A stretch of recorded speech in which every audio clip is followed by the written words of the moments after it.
แม่ก็บ่าวตูนไปใส่น้องบองออกไปทะแตงเอาไปทาแตงเลยมันไปแต่เช้าพุ่นบ่เลยอืมก็คือในมืองานกระทางบ่าวโกเองก็บ่ได้มาพี่น้องเลยนะก็คือที่บ่ได้มาก็เพราะว่าญาติกันรถตัวนั้นแหละคันเดียวนั่นแหละพ่อก็เอามือสี่วะ มาบ้านน้องหั่น เป็นแลนใบครับ ทางไปยิ่งไปอยู่ไฟทรายแล้วก็บ่ได้ไปยามพ่อแม่หั่นก็ได้มื้อเฮือน3วันไกลนั่นจึงมาได้โอ้โหนี่น้องบ่ ฟันเห็นยังแน่นอน2 คืนนี่จีบอกความฝัน คืนที่แล้วมันบ่ได้ฝัน แน่ๆว่าได้ฝันคิดหลายวะ นอนบ่ค่อยหลับ จะฝันเห็นงูบ่ ว่ามื้อที่เริ่มสิเฮ็ดเวียกนี่ฝันเห็นงูแบบไปถ่ายคือพญานาค ดีแห้งดี อืม จะสิได้ใส่แบบ ฟันแบบเลนเข้ามาหาน้องแล้วกอดเนี่ย เกี่ยว แม่ มันโดนงูเกี่ยว แสดงว่า นี่มือที่3แต่ว่าบ่ตู้นออกไปนอกนี่ได้เนาะบัดน้องบองนี่ออกบ่ได้บ่ ไปเบียกไปซื้อหมูนะ แล้วน้องสมมุติว่าน้องบองสิไปท่าแตงยังได้บ่ มาได้ บ่ได้ เดือนหนึ่ง เดือนหนึง อืม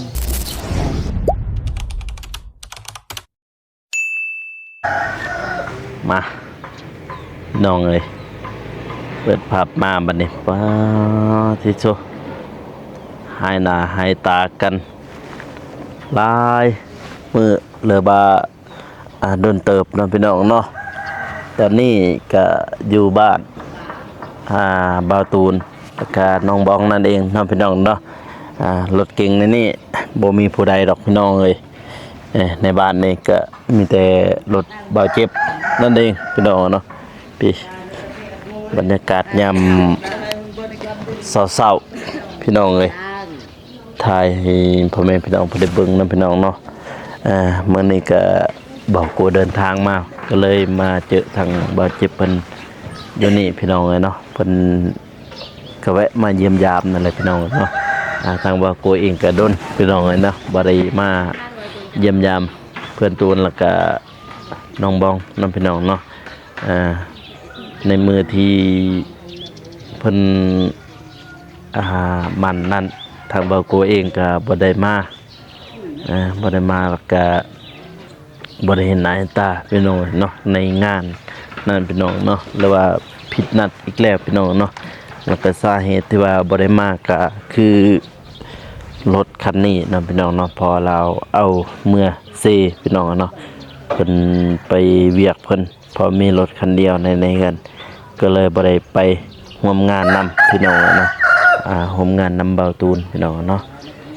มามื้อนี้จึงมาเยี่ยมยามเพิ่นพี่น้องเนาะมาแวะคือเก่าเพื่อนกันบ่ทิ้งแล้วบ่ทิ้งกันแน่นอนพี่น้องเนาะมื้อมันก็ไปบ้านก็นอนกับทีมงานพี่น้องเนาะแต่ว่าบ่าวตูนเพิ่นบ่ได้ไปพี่น้องเอ้ยถือว่ามื้อนี้ก็ถือว่าอากาศก็แจ่มใสนำพี่น้องเนาะมีแดดมีหยังแน่จักหน่อยหนึงพี่น้องเนาะเห็นหน้าเห็นตากันเด้อพี่น้องเด้อก่อนอื่นหมดก็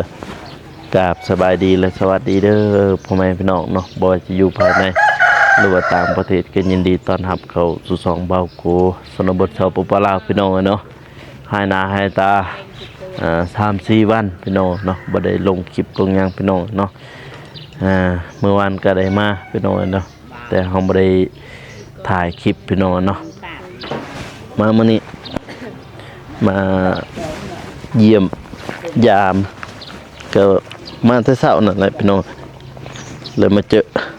ว่าเจ็บเพิ่นอยู่นี่ปุ๊บรถเฮานี่แกเบิ่งแตกมือนั่นบ่ได้ซ่อมเลยนี่ตอนที่ว่ามันแตกไปต่ำกดรถครับต้องรถทันใดนี่โอ้นั่งตากแดดอันนี้แหละบ่ไปใช้ดอกมื้อนี้นี่นั่งเล่าเรื่องสบายดีเด้อเจ็บ บ่ได้เห็นหน้าเห็นตาบ่ได้ถ่ายคลิปน้องบ้อง จังมือละจังมือละ สิบ่ได้มือ ทิศได้ปะ ประมาณนั้นบ่แต่ว่าบ่ได้ลงคลิปปอน3มื้อ4มื้อแม่นแหละประมาณ2ทิศนี่แหละบ่ได้เห็นเพราะว่าบ่ได้เข้ามาเด้บ่ได้เข้ามาถ่ายทางนี้ ยังปลาเป็นหนังปลาเป็นหนัง แต่อีฉัน บ่แบบ จับแมงวัน จับรางวัลได้เบื้องเดียวนะ อืม ทำเราได้5ต่อ ได้ละ เา สอง เมีย ต่อ เลย บัดเดียวหั่นบ่ อธิษฐานให้อายเพิ่นคันว่าได้หาตัวนี่แม่นปีนี้เพิ่นก็สิได้เนี่ย ผมจับแมงวันนี่ซื่อนี่ แม่จับเบื้องเดียวนี่ จับฮุบบัดเดียวหั่น แม่นเราอยากให้เอาลำบากบ่อยากให้เอาเมียได้ตัวเดียวก็ยังยากเลยสิเอา คนลำบาก สิเอาอีก5โตอีก เออ จับได้ ยั เล ง ย สาม จับได้ละ2โตเบื้องเดียวนี่นะตัวอย่างบ่เห็นอันนี้ก็ จับเทอละบาทหั่นบ่ แม่ อ๋อตอนคันใดหาโตแล้วแล้วอธิษฐานนี่จะเอาเมีย ได้เมียเลย เอาเมียเลย แม่นเฮาก็ยอมแลกนั่นแหละ บ่เกี่ยวบ่เกี่ยวมั้ง อ๋อพอบางทีอันนั้นศักดิ์สิทธิ์เลยอยู่แบบนี้ก็บ่ไม้นี่อยู่แบบนี้นี่คือจังซี่นี่ให้จับเลยนี่ อืม อันนี้ จับแมงวันหั่น แม่แต่จับพลาดก็บ่เป็นหยังขอแต่จับได้นะ อืม นี่จับแต่แขนไว้ซะอ้าวเบาเลยขนมบ่ บ่จักสิว่าอะไรบัดนี้จักมืออะไรนี่แต่มืองานนั่นน่ะ สองมือ สอง 2มื้อ สองมื้อกับมื้อนี้ 2คืน3วันบ่แม่นบ่ สองคืนสองมือ จะนอนจักมื้อได้อยู่นี่ วันแล้ว วัน จะนอน2คืนน่ะแม่นบ่ วัน กระ แต่ เป๋าห ว่า นาวสาก็ วันนี่ก็คือแจ้งคืนก็คือนอน 2คืน 3วัน 3วันนะ อ๋อ เพราะว่ามื้อที่จับมาไปคอ3วันนั่นแหละ อืม3วันแล้วพี่น้องเอ้ยแต่ว่าเขายินเขาว่าแม่นบ่เขาว่าก็คือมันแล้วน้องบ่สามารถกลับไปพุ่นแม่นบ่กลับมือเฮือนนั่นนะมือเฮือนนั่น แม่นครับต้องแก้ก่อนพยายามแบบเยี่ยมเพื่อนพ่อแม่บ่ได้นะ บ่ได้บ่ บ่ได้ถ้าแก้แล้วแก้แล้วเฮาแก้ได้ อันนั้นเขาก็ได้ยินเขาว่าดอกว่าก็คือมันแล้วบ่สามารถไปเฮือนได้มือเฮือนได้หั่นน่ะแม่นบ่จริงๆบ่ อันไว้ บ่ฮู้บ่จักเคยยินนำไผแล้ว ว่า อะ บ้านนอกหั่นถ้าสมมุติ ทางไฟยิ่งไปอยู่ไฟซ้ายแล้วก็บ่ได้ไปยามพ่อแม่หั่นบ่ได้มื้อเฮือน3วัน เออ ไกลนั่นจึงมาได้ อ๋อ นี่น้องบ่ฮู้ ได้ยังไม่ทันได้ต้องแก้ต้องแปลงกับอันนั้นก่อน แกใช้แกะอยู่ไสอยู่เฮือนเราเลยอยู่เฮือนนี้ เขาเอิ้นไว้หยังมาให้ไปตัก อะไร เดี๋ยวไอ้บนรอบอันนะ กระเท่า กระโถน นี่ตะเจนได้จังหน้า แบบ ไปเท่าก ระโถงภาษาเฮานะภาษาลาวบ่ฮู้ว่าเอิ้นไว้หยังนะ ได้ไปได้ดูลำเจนจังหน้าแล้วเลยไฟยิ่งตะเจนจะต้องอาจังหน้า แม่น ก็เกิดยาไปบ้านนอก ทางไฟนี่เฮ็ดก้อนแล้วก็ เสรียไป อะไรเอาดูเซริโจรันโจตะ แม่นตอนนั้นเฮ็ดแบบจุ่มน้ำจุ่มมานี่นะที่ลวดดากกันนะนี่ตัวอย่างมัน มันจะเลยด่ากันยังไงเท่าอะไรอย่าง หันแล้วเอาเฮ็ดแบบตัวอย่างว่ามีน้ำแล้วก็จุ่มมือใส่น้ำแล้วก็เว้าอันนั้นแหละก็ดีเฮ็ดหยังก็ไปมาหาสู่ก็ได้ตลอดปลอดภัยเอาเฮ็ดแบบนั้น จักเคยยินนำไผแหละเนาะวะบ่แม่นนำสองเบานุ่งบ่เราอะ อันน้องไอ้เตียงมีเพิ่น แต่ว่าก็คือน้องบองมาอยู่นี่เนาะมันไว้แต่ว่าบ่สามารถเมื่อเฮือนพ่อแม่ได้จนกว่าสิแต่งเขาอะ แม่นบ่ในนั้นบ่ จนเฮ็ดจนนะเฮ็ดนะ จนเขาสิแตงพุ่นน่ะจนแตงพุ่นแหละ บ่ฮู้นำมันเป็นฮิตของพวกไอ้เจ็บเพิ่น อืม แต่ว่าฮิตน้องก็มีแต่ว่า3มื้อเฮาบ่ได้ไปหากัน อืม ไปนั่นก็ไปหากันได้ อันนี้มันเป็นบ้านอื่นนั่นแหละขยันเป็นตัวนั้น แม่นเพราะว่าน้องมาอยู่น้ำเฮาต้องเฮ็ดตามเฮา ฮีดต่างกันบ่ ต่าง ต่างกัน อ๋อ ต่างกัน ก็คือจังซี่บ่โก เอาตัวอย่างบ่ตูนนี่เอาคนลาว อ่ะ มาอยู่นี่จะยังถือศาสนาเฮา อืม นอกจากว่าบ่ตูนนี่บ่อยากถือนะ อืม แต่เฮากับปะบ่ได้แต่อย่างว่าเฮาอยากถือกับศาสนาพุทธก็ได้คือกัน อืม แต่ว่าเผอิญมาเชียงงับนี่ปะบ่ได้ ก็คือกันนะบ่ค่อยก็คือกันนะแม่นอยู่พ่อแม่ค่อยอันนั้นดักจึง แต่ว่าบ่ค่อยก็ถือฮีดนำเขาอีกก็มีคือกันฮีดทางนั้น คือกัน แต่ว่าอยู่ลาวเฮานี่คืออยู่ลาวนี่ก็ถ้ามาฮีดเฮาสิถือบ่ก็ถือบางเทื่อนะบางเทื่อเฮาก็มีฮีดเล็กๆน้อยๆอีจังก็ปล่อยว่างไปเลย คือทางบ้านเขาอันนี้นี่ถือตลอด ใจก็ถือ สมมุติเฮ็ดเฮากันลูกไผเฮามาอยู่กับเฮา4-5เดือนก็มีบ่ได้ไปเฮือนพ่อแม่น่ะ แม่นบ่ แม่นถามนี่เลย อืม คัน กันบ่ทันแก่ เอาบ่ทันแก่4-5เดือน ปีหนึงก็ไปบ่ได้ ปีหนึ่ง นะ ก็มี 2 ปีก็บ่แก่ให้บ่ได้ไปเลย ต้องแก่จังได้ไป ก็คือทางพระเจ้าแก่ก้อนเนาะพระเจ้าแก่ก้อนนะทางนี้เนาะสมมุติว่านะสมมุติว่าคือน้องบองสิเมื่อเฮือนเนาะพระเจ้าต้องได้แก่ให้เพิ่นก้อนเนาะ อ่า ต้องแก่บริเห็นน้องบองจึงเมื่อได้เนาะ ได้ เออเฮ็ดนี่ แต่ว่าไปยามได้ อ่ะ ยามแต่อยู่เฮือนคนอื่น โอ้พยายาม อยู่แถวเดินดอนนี่ได้ขึ้นเฮือนพ่อแม่บ่ได้ อ๋อแต่ว่าพยายามนี่สมมุติว่าไปหาน้องอำพรนี่อยู่หั่นนี่ได้เนาะ ได้ เออแต่ว่าขึ้นเฮือนพ่อแม่นี่บ่ได้ แล้วก็ให้แม่ไปอยู่ฮั่น เออให้แม่ไปอยู่หันอืมได้ละ2ตัวนะ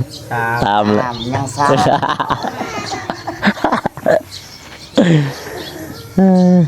บ่มี เรื่องบ้านจะสร้างก็แซวหนอกเอาเองเลย นี่ก็3มื้อแล้วเนาะ เพิ่นได้หาต่อเดือนนี้เพิ่นเอาเลยเมีย สู้เด้จะบ่เฮ็ดแมงวันได้เบิด ชาวอีหลีแล้วบ่มีฮะบ่คันใดอีหลีเอาบ่ ฮะ คันใดอีหลี บ่ มันไม่บานนะ คันสมมุติหั่น ไม่ นะ บานนั่นเลย บ่สมมุติว่าจะจับได้แมงวันหาตัวนะจะสิเอาบ่ เอา เมีย คนมัก เอาจะจับได้เลยได้หาตัวนี่ ก็จับได้แต่ว่าแม่เพิ่นว่าต้องมีคนมามากแล้วก็จึง เออ เฮาจึงเอาอะนะแบบมีคนมาสนใจเฮาอะนะ แสดงว่ามันก็บ่ได้เกี่ยวตีกับหาตัวซั่นน่ะ เราอธิษฐานว่า ถ้าลูกจับได้ขอให้ลูกได้เมียนะ เมียเอาเมียเดือนนี้เอา เดี๋ยวนี้ เมียเดือนนี้ เอ เพ อ ราะว่ามันจับเบื้องเดียวมันยากอยู่แล้ว แม่นเนาะ แต่ถ้าจับได้ก็คือบ่โกลองจับมันคันจับได้นี่นะก็ จับได้ ให้จับ ติดเอาแล้วก็จับขึ้นมาบัดนี้ นั่นได้ ติดใส่อันนั้นเด้นี่เนี่ยติด บ่ติดมันจับนี่นะแม่ก็เคยเห็น เบาตูนไปใส่น้องบอง ออกไปทะแตง เอาไปทาแตง โดย มันไปแต่เช้าพุ่นบ่ โดย อืมก็คือในมืองานกระทางบาโกเองก็บ่ได้มาพี่น้องเอ้ยนะก็คือที่บ่ได้มาก็เพราะว่าญาติกันรถตัวนั้นแหละคันเดียวนั่นแหละพ่อก็เอามือ4พุ่นไปแลนใบให้เขาเจ้าก็แต่ละเทื่อก็เห็นอยู่ดอกเปลี่ยนกันเอากับรถเพอมีคันเดียวนั่นเองเพิ่นก็เอารถตัวนั้นเมื่อตื่นก็บ่ได้ไปก็อยู่เฮือนแล้วมื้อนั้นอยู่บ้านนั่นแหละมื้องานนั่นน่ะฝนตกบ่มื้อนั้น ไม่ได้ มื้องานบ่จัน เมื่องาน มื้อไปคอหั่น อ๋อ ตอนไปอยู่เดือนนอกฮ้อนบัดมานี่ก็ฝนตกน้ำลัง อืมฝนก็ตกทางบ้านก็ตกคือกัน เมื่อวานนี่ตกหนัก เมื่อวานก็ตกครัวเลยนะวันนี้นี่ทางบ้านเขาก็ตกคือกัน แต่เมื่อวานมือนั้นก็ไปนำกันไป กั กั บบ ดอนๆบ่ตกไปหมด ตกคือกันบิดเฮามือหันตก ตกว่ะ บิดเฮามือหันมื้อนี้แหละไปเบิ่งเขาแสดงนะ ยา ไปเบิ่งเขาฟ้อนนั่น เกี่ยวเลย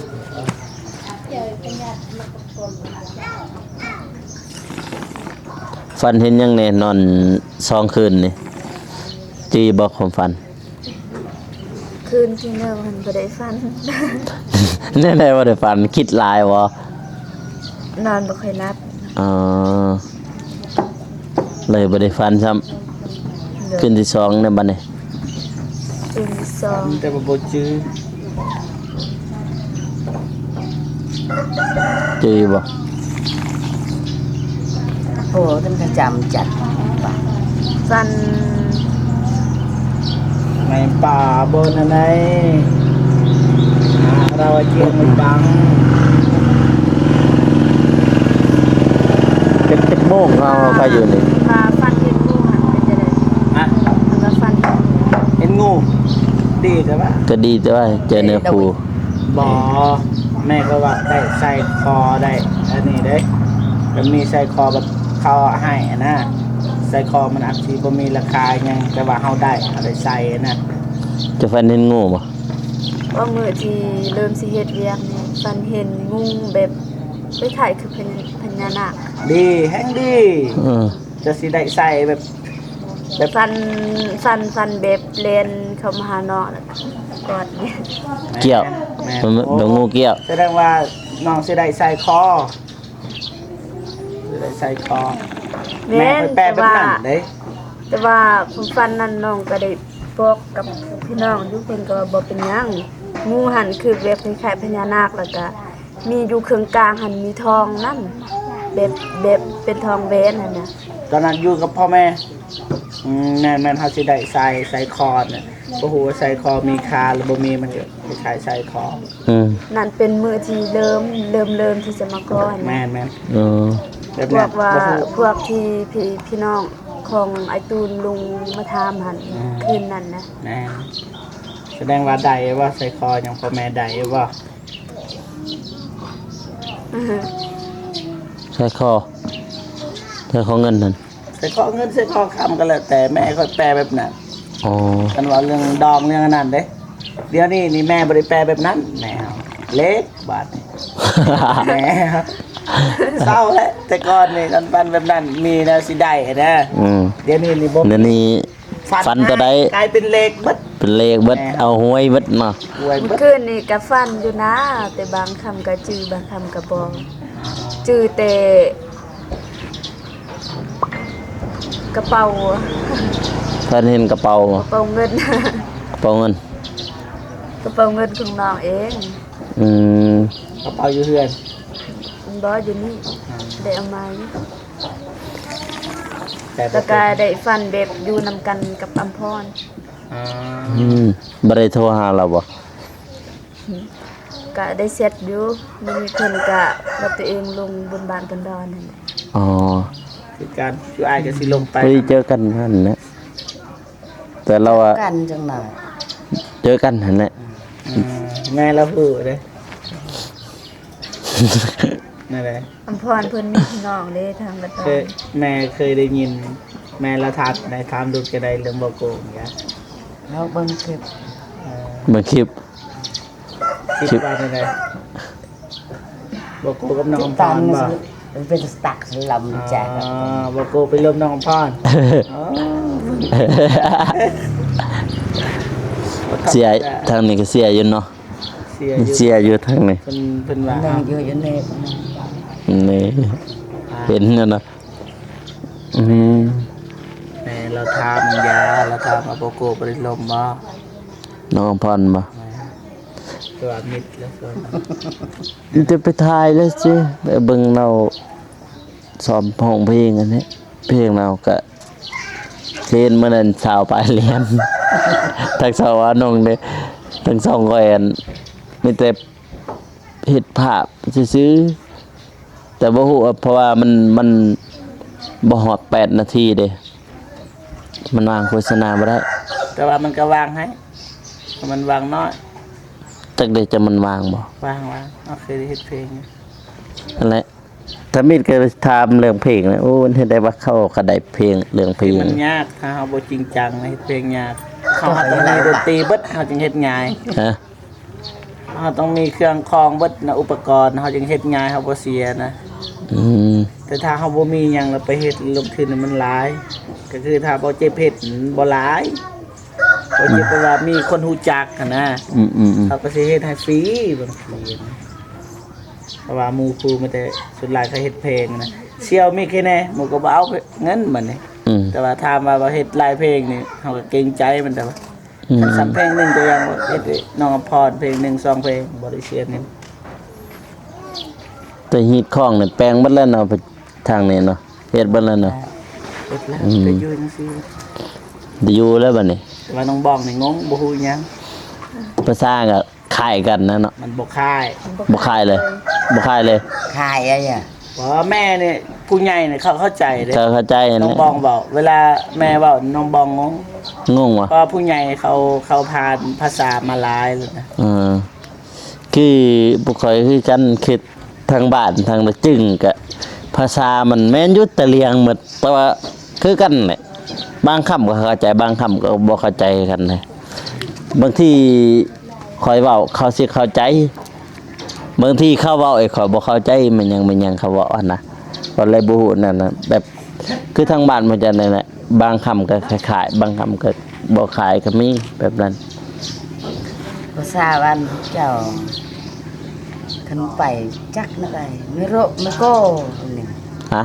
ไม่รู้ไม่โก้ไอ้นั่งที่เข้าไปหั่นบ่มันจู้เพิ่นจู้กับจิ้วจูจิ้ว ภาษาจึ้งเป็นบ่ มันมี2บาทนึงได้แหละ มันมี แต่เฮานี่โจ้เมื่อเด้ แม่นบ่ แม่ จึกจงทรายให้มันอย่างภาษาอังกฤษ เมื่อกินเขาวเมื่อกินเขาว ใส่ไปกินข้าว จึ๊ ไปกินข้าว นั่นบ่ ฮะ เมื่อกินข้าว เมื่อกินเขาวทางมาจริงเด้ ทราย ถ้าขึ้นไปได้จริงงั้นเพราะมันมีทั้งกระตูก็มีตะเลียงก็มีแยะก็มีทางตะจึงมันมีกระตูก็มีคือกัน บ้านผสม ผสมก็กันแหละ คือบ้านเฮาเนี่ยคือกันผสม ถ้าสิว่าหลายสุดแม่นน่ะตะเลียงหลายสุดทางตะจึง มือให้ลายเป็นเกม ทางตะจึงมามื้อนี้บ่ได้มีหยังพี่น้องเอ้ยมาเยี่ยมมายามว่าในมือที่หมันไม้นั้นทางบ่ตัวเองก็บ่ได้มาพี่น้องเอ้ยมามื้อนี้จังได๋มาเยี่ยมแต่ว่าบ่เห็นอันนี้สังบ่าวตูนพี่น้องเขาว่าเห็นแต่เมียเสียว เห็นแต่เมียเสียวบ่เห็นเสียวว่าสัตว์พี่น้องเอ้ย ลืมได้มาซอยว่างานดองบ่กู ฮะ มาซอยงานดองเด้อซอยประตูนเด้อ ฮะได้ได้ อย่าลืมเด้อ อย่าลืมมาซอย ไป ซอยไผซอย คนซอยประตูนนั่นงัวตัวหนึ่ง ฮะบ่าวฝน แม่ ซอยงัว งัว ตัวหนึง แม่ อยู่ ไอเตียง10แก๊สเบียร์ มือใด ลง5 มือมันนั่นบ่หรือว่ามืองาน จะได้มืองานฮอดมืองานนะว่ากัน แล้วทั้งอันนี้ฮู้ว่ามือใดงาน มีเป้าหมายบ่ ยังบ่ทันรู้ อ๋อคือมันเดือน2เนาะ ยายา บ่คันได้แล้วก็ปล่อยแหล้วจับได้แล้วก็ปล่อยแหละ จำได้แล้วก็ไป ใส่ได้บ่ปุ๋ยกาแฟจ้ะ ไม่มีถ้าว่าได้เปิด บ่ได้ใส่บ่ แม่เราบ่ใส่นะใส่ตามธรรมชาติ ธรรมชาติเลย สาดถ้าว่าเคยใส่ อืมอันนี้มือที่3แต่ว่า แต่ว่าบ่ตู้นี่ออกไปนอกนี่ได้เนาะแบบน้องบองนี่ออกบ่ได้บ่ ไปเบียร์ไปซื้อหมูนะ แบบน้องสมมุติน่ะน้องบองสิไปท่าแต่งยังได้บ่ บ่ได้ บ่ได้ เดือนหนึ่ง เดือนหนึง จังไปเอา เจ้าอันนี้เดือนหนึงพุ่น อ๋อใหญ่บ่ใหญ่บอลบ่ใหญ่ ฮ้อนบ่ฮ้อนตากแดดเป็นเช้าพุ่นมันเริ่มฮ้อนแล้ว นะ มีแต่ให้หมู่คู่มายามเลยจ้ะมายามน้องบองอยู่นี่ถ้าบ่ได้ไปใส่สิไปใส่สวนไกลๆนั่นนี่เหมือนสิได้ไกลเนาะสวนน่ะ ก็บ่เจ็บเลยประตูมีดินดันตันเนี่ยยาวเลย เจ็บแม่ เออ แม่เพิ่นไปเฮ็ดอยู่หันก็แม่อยู่หันก็แม่ อยู่ซั่นอยู่หั่นก็มี บ่ต้นเด้อบ่มี อีหยังนี่บ่เป็นกกกระเพบ่นี่ ก็กาแฟหักแม่เพิ่นบ่ถือ อ๋อตัวนึงแกเฮ็ดน้องบองเฮ็ดตัวนี้ อืม เราเจ็บนี่ถ้าว่ามีบ่มี แม่นี่มีแต่ว่ามีน้อย อืม ก็คือแม่คนอื่นแม่เฮาเฒ่าเด้ โอ้ยเรื่องสวนนี่ผู้ใดดุผู้นั้นได้อย่างในสวน คือผู้ใดอยู่กับแม่กับผู้นั้นแล้วสิได้สวนพ่อแม่สิแบ่งให้เด้อคือผู้คอยคือกันในอยู่พุ่นก็คือกันผู้ใดอยู่กับแม่ผู้นั้นแล้วสิได้สวน ผู้คนที่แม่มีแต่นี่ในแม่เฮานี่บ่มีแม่เฮาเฒ่าเด้คันอยู่บ้านเก่าแม่นว่าแม่คันอยู่บ้านเก่าเฮามีก็คือแม่มาอยู่นี่เราบ่มี บ้านเก่ากาแฟมังแรงก็มีนาก็มี บ้านเก่าแล้วอยู่ไสบ้านเก่าบัด ทุกโกง อยู่ไสตรงกู ทุกโกงทงยาวเลย อยู่ไสเลย บ่อนเคลื่อนนั่นแหละเขาตัด ไก่ เคลื่ ทั้ อง น ไหว อยู่เคลื่อนหั่นเลยบ่ อันใหญ่มาอยู่ใหม่นั่นนี่ อ๋อ ก็ เฮ็ เฮ็ ด ด เรี เรี ย ย ก บ ว่า สา จะ ม ตันเพื่อนให้เพราะหมดละบาทตันเลิกละบาท แต่ก่อนแสดงว่าบ่อนเคลื่อนแม่นบ้าน แม่ พอดีเขามาตั้นหายายมานี่ อ่า อ๋อ เขาเฮ็ดเรือนให้นี่เด้เขาเฮ็ดเบิดเลย อ๋อเป็นจัดสรรเลยเนาะเฉพาะคือเอิ้นบ้านจัดสรรเอ้าตัวนั้นคือว่าเหล็กแม่นบ่เหล็ก คือกันเบิดแต่ว่าตัวนี้เติมเลย นี่ นี่ เขาตา นี่เห็นบ่แต่นี่จะเบิ่งเสานี่บ่โกนี่เสานี่เสานี่ถูกแล้วนี่ต่อมานี่ซื้อ อ๋อคือกันเป๊ะเปิดเลยเนาะ คือกันเบิดเลย กัน แต่ก่อนผู้บ่บ่โก ดับหนึ่งดับสองดับสาม ฮะ อันนี้อันดับสาม เป็นยัง เฮาอันดับสองเดินเฮา แถวหันบ่ อันดับสองความใหญ่ อันนี้4ห้อง ดับสาม อันนี้4ห้องเฮานี่3ห้อง มันดับ ที่เลื่อนหน่อยหมดบ่ นะ ที่เลื่อนหน่อยหมดเพื่อนครับ บอกความหมายมันมี3ระดับอันดับ1อันดับ2อันดับ3 ระดับนั้นแหละมันใหญ่ แม่ เพื่อนพายใหญ่กว่าบ่นะ มันมีหลายหลังแต่ว่ามันมี3ระดับพุ่นนะ อ๋อ มันมีหลายหลัง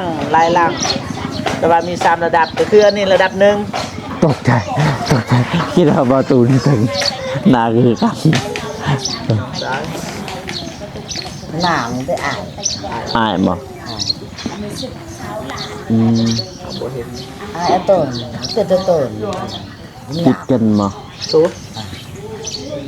คือกัน ห้อง ยังไงนอตู้ ห้องโคศก ที่ได้ก็ อืม เล็ก อาตุอาตุละขายคือกัน ไปเรียก อันนั้น1เดือนพุ่นบ่น้องบองจึงสิได้ออกจากเพื่อนนี่ได้ ดีแต่ว่า ส่วนไปหนาได้ ได้ ออกหนักก็ได้ เอาไป แม่นบ่เพราะมันจะคั่งลูกบ่แม่นจะคั่งลูกไผ่บ่อยู่นี่นี่ฮะบ่แม่นจะคั่งลูกไผ่บ่อยู่นี่นี่จึงบ่ให้ออกไปข้างนอกกับบ่แม่นสิไปได้ก็ได้แต่ว่า แห้งพี่เกอันเป็นหนึ่งไม่ได้ออกหนัก อืม เดือนนี้เลยเดือนหนึ่ง อืมเอามาสมมุติว่าไปกินตำส้มนี่ได้อยู่นี่บ่ได้บ่ ได้ ไหน ใน ก็ เขต ทำ บ้าน นี่ก็ได้ ได้ แบบ แต่ว่าถ้าแต่งนี่บ่ได้ แบบว่าจังสี่นะบ่ให้ไปเที่ยวนะ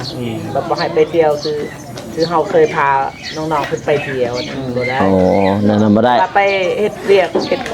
เพราะว่าทางบ้านเฮาเขาถือนะบ่ให้เที่ยวแบบมีความสุขคือผู้สาวผู้แซ่นะ เออ ไปแบบนั้นแต่ว่าถ้าวิทย์อีกเดือนหนึงเดี๋ยวถ้ามาไปกับบ่ตูนไปเฮ็ดเวียกมันได้นะไปเฮ็ดเวียกพอได้ไปเฮ็ดเวียกบ่ให้แบบไปให้ สิถ่ายคลิปถ่ายหยังนี่ได้เนาะ แม่นแต่ว่าแต่ว่าเฮ็ดให้ตัวเองมีความสุขไปเที่ยวมันบ่ได้บ่ทันได้ อืม บ่แม่นงานที่เฮามีความสุขกันนะ อืม งานที่เฮาสร้างครอบสร้างครัวแบบตั้งหลักนะ โอ้ ถ้าเป็นนั้นคือเลย แต่ว่าไปเฮ็ดเรียกนี่ได้เนาะ ที่พามาไปมัน ก็ทางนั้นสึกแล้วทางนั้นสึกทางนั้นสึกเลยเด้อโอ้ยจะได้ ไป เด้อ ได้บ่มันก็ได้แต่ว่าคนเขาเบิ่งบ่ดี เออ nhoi càng làm bên này vừa chỉ là hay nạp ở trong bài trong bờ càng càng hai bên này cày cày là sẽ càng thì nó làm bên này ไป cày càng cái chú แม่นบ่ให้ไปเพื่อนนี่เพื่อนนั้นบ่ให้ไป อืม ยานถึกแบบเขาเจ้าว่าเอิ้นว่าถึกคองหั้นนะ โอ้ ถึกคองเขาเจะมันบ่ถึงตายแต่ว่าเฮ็ดให้ครอบครัวแตกแยกนะ โอ้ จากที่เฮาฮักกันคือเบาตูนกับน้องบองเฮาสิบ่ได้ฮักกันนะเฮาเกลียดเฮาสร้างมันมี ยันเขาเจะเฮ็ดเนาะเออ อันนี้ก็คือเฮาไปกินพิษอันนี้นั่นคือเฮาเนี่ยกินไก่ปลาบ่ได้เด้คือเฮาเนี่ยคันมัก cả เข้าหนึ่งบ่ได้บ่ เฮาบ่ได้เด้กับเบาตูนนี่หมู่กันนี่บ่ให้กินเลย ไก่ปลาหั่น แม่แต่ถ้าเฮากับ cây เบา bà phan đấy nhằng แม่ đấy nhằng chứ ơi กวาง cuồng tiền đây phan ทานกินบ่ได้ มี พอแล้วให้ฮู้สำนั้นก็พอแล้ว อืม ก็คือไก่ปลานี่กับเบาตูนนี่กินบ่ได้เลยคันบ่ฮู้นี่